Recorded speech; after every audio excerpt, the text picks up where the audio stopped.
राधे राधे दोस्तों, कैसे आप सब।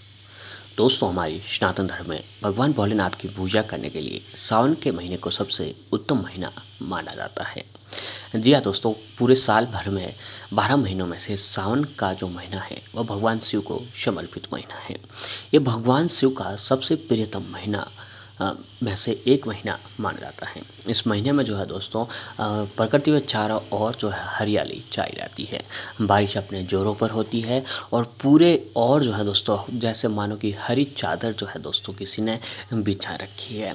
इस महीने को लेकर भगवान शिव को ये महीना इतना प्रिय है कि इस महीने में भगवान शिव कैलाश मानसरोवर से उतरकर अपने वाहन नंदी जी के ऊपर बैठकर धरती पर विचरण करने के लिए आते हैं। इस पूरे महीने में भगवान शिव जी की विधि विधान से पूजा आराधना की जाती है।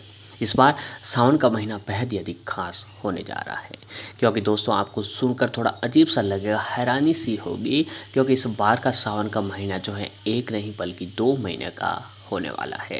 जी हाँ दोस्तों, आपकी जानकारी के मुताबिक बता दें कि इस बार का सावन 2 महीने का पड़ने वाला है। ऐसा माना जा रहा है कि ये अद्भुत योग करीब 19 साल के बाद बन रहा है। जी हाँ दोस्तों, ऐसा पहले जो है 2 महीने का सावन 19 साल पहले बना था। अब 19 साल के बाद जो है दोस्तों इस बार का सावन 2 महीने का पड़ने वाला है। दरअसल हिंदी विक्रम संवत 2080 में इस साल एक अधिक मास पड़ रहा है। ऐसे में इस 12 महीने के बजाय कुल 13 महीने होंगे। वहीं सावन का महीना 30 नहीं बल्कि जो है दोस्तों 59 दिन का होने वाला है। यानी इस बार भोलेनाथ को भक्तों की उनकी उपासना करने के लिए जो है दोस्तों 4 के बजाय 8 सोमवार मिलेंगे। जी हाँ दोस्तों, सावन के सोमवार का महत्व सावन के महीने से भी अधिक बताया जाता है। इस महीने में जो है दोस्तों कुंवारी कन्याएं अपने अच्छे वर की प्राप्ति के लिए और महिलाएं जो अपने पति की लंबी उम्र और सफलता की प्राप्ति के लिए जो है दोस्तों व्रत रखकर भगवान शिव की पूजा आराधना करते हैं। दोस्तों, कब से सावन का महीना शुरू हो रहे हैं उसके बारे में भी जान लेते हैं। इस बार का सावन का महीना करीब 2 महीने का होने वाला है और इस बार सावन महीने की शुरुआत जो है दोस्तों 4 जुलाई 2023 से हो रही है और 31 अगस्त 2023 तक जो है इसका समापन होगा। यानी इस बार भक्तों को भगवान शिव की उपासना करने के लिए 2 महीने का समय जो है मिलने जा रहा है। ऐसा अद्भुत संयोग क्यों बन रहा है उसके बारे में भी जो है दोस्तों आइए जान लेते हैं। दरअसल वैदिक पंचांग की गणना सौर मास और चंद्र मास के आधार पर की जाती है। चंद्र मास 354 दिनों का होता है और वही सौर मास जो है 365 दिनों का होता है। दोनों में करीब 11 दिन का अंतर होता है और तीसरे साल का ये अंतर 33 दिन का हो जाता है, जिसे अधिक मास कहा जाता है। ऐसे में इस बार सावन 2 महीने तक जो है रहने वाला है। अब आइए दोस्तों जानते हैं सावन सोमवार की तिथियां क्या है, कौन से दिन जो है सावन सोमवार पड़ रहा है।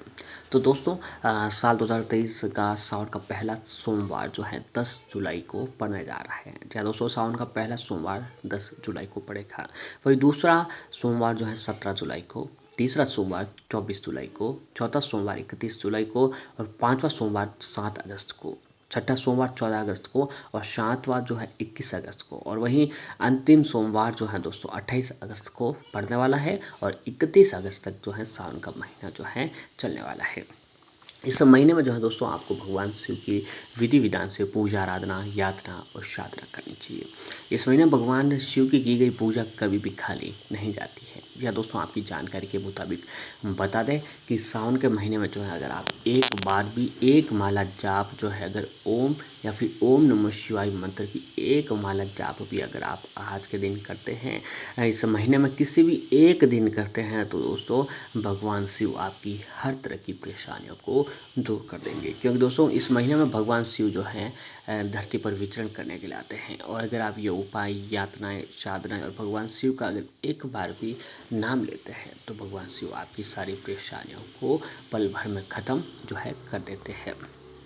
दोस्तों अगर आप चाहते हैं कि आपके घर की आर्थिक स्थिति ठीक हो, खूब मेहनत करने के बाद भी आपको मेहनत का फल नहीं मिल पा रहा है, काम आपके बने बनाए बिगड़ रहे हैं, घर में आर्थिक तंगी है, तो इसके लिए जो है दोस्तों सावन के पहले सोमवार के दिन आपको भगवान शिव को प्रसन्न करने के लिए एक छोटा सा उपाय करना चाहिए। क्या उपाय कैसे करना है आइए उसके बारे में जान लेते हैं। तो दोस्तों सबसे पहले कि भगवान शिव के सबसे प्रिय गणों में से एक हैं नंदी महाराज। जी हाँ दोस्तों, नंदी जी की कैलाश पर्वत के द्वारपाल भी हैं। आपने सभी ने देखा होगा कि शिव मंदिर में शिवलिंग के सामने कुछ दूरी पर नंदी जी विराजमान रहते हैं और कई लोग जब मंदिर जाते हैं तो नंदी के कानों में अपनी मनोकामना बोलते हैं। तो ऐसी मान्यता है कि नंदी के कानों में अपनी मनोकामना बोलने से वह जरूर पूरी हो जाती है। लेकिन कई लोग सिर्फ भगवान शिव की पूजा करके घर से ही चले जाते हैं। लेकिन भगवान शिव के साथ नंदी महाराज की पूजा करना बहुत अधिक महत्वपूर्ण है। कथा कहानियों के अनुसार भगवान शिव ने नंदी महाराज को एक वरदान दिया था कि जहाँ उनका वास होगा नंदी हमेशा वहीं पर ही विराजमान रहेंगे। तो इसलिए जो है दोस्तों, आप सावन के पहले सोमवार के दिन नंदी महाराज की पूजा जरूर करें। इसलिए जब भी मंदिर जाएं तो शिवलिंग के बाद नंदी महाराज की पूजा जरूर करें। अगर आप नंदी महाराज की पूजा करेंगे तो सीधे मंदिर से बाहर निकल जाते हैं तो आपको शिवलिंग की पूजा का भी पुण्य नहीं मिलता है। शिवलिंग के बाद पूजा के बाद जो है नंदी महाराज के सामने भी दीपक जरूर जलाएं। या दोस्तों, आप शिवलिंग की पूजा कर जाएं तो उसके बाद नंदी महाराज के सामने एक दीपक जरूर जलाएं।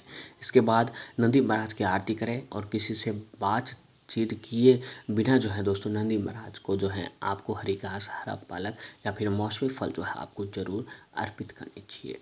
अब दोस्तों, अगर आपकी कोई मनोकामना है, फिर जो काम अटक गया है या फिर घर में कोई परेशानी है, आर्थिक स्थिति ठीक नहीं है, कोई भी अगर आपकी मनोकामना है तो आपको जो है दोस्तों नंदी महाराज जी के कानों में बोल देनी चाहिए। क्योंकि दोस्तों शिव मंदिर में लोग नंदी जी का कानों में अपनी मनोकामना बोलने के बाद बाहर आते हैं। कहा जाता है कि शिव जी अधिकतर अपनी तपस्या में ही लीन रहते हैं। भगवान शिव अधिकतर जो है दोस्तों तो अपनी तपस्या में ही लीन रहते हैं। उनकी तपस्या में विघ्न न पड़े, इसीलिए जो है दोस्तों नंदी महाराज हमेशा भगवान शिव जी की सेवा में तैनात रहते हैं। जो भी भक्त गण शिव जी के दर्शन करने आते हैं वो अपनी बात नंदी के कानों में बोलकर चले जाते हैं। नंदी जी से कही गई बात शिव जी तक चली जाती है। इसलिए लोग मंदिरों में शिव जी के कानों में अपनी मनोकामनाएं बोलते हैं। मान्यता है कि ये भी है कि शिव जी ने खुद नंदी महाराज जी को वचन दिया था कि जो भी भक्त तुम्हारे कान में अपनी मनोकामना कहेंगे उस भक्त की मैं सभी मनोकामनाएं, सभी इच्छाएं जो है पूरी हो जाएगी। अब दोस्तों, नंदी महाराज जी को कान में मनोकामना कहने के नियम क्या है कि नंदी जी के कानों में अपनी मनोकामना कहने से पहले उनकी पूजा जरूर करें। कहा जाता है कि व्यक्ति अपनी मनोकामना नंदी के हमेशा बाएं कान में बोलनी चाहिए। इस कान में मनोकामना बोलने का अधिक महत्व है। हालांकि आप दूसरे कान में भी अपनी मनोकामनाएं बोल सकते हैं। जब आप अपनी मनोकामना बोलते तो अपने दोनों हाथों से अपने होठों को ढक लें ताकि कोई आपको देख नहीं पाए। नंदी के कानों में किसी की बुरा या फिर किसी का बुरा करने की बात भी नहीं करें।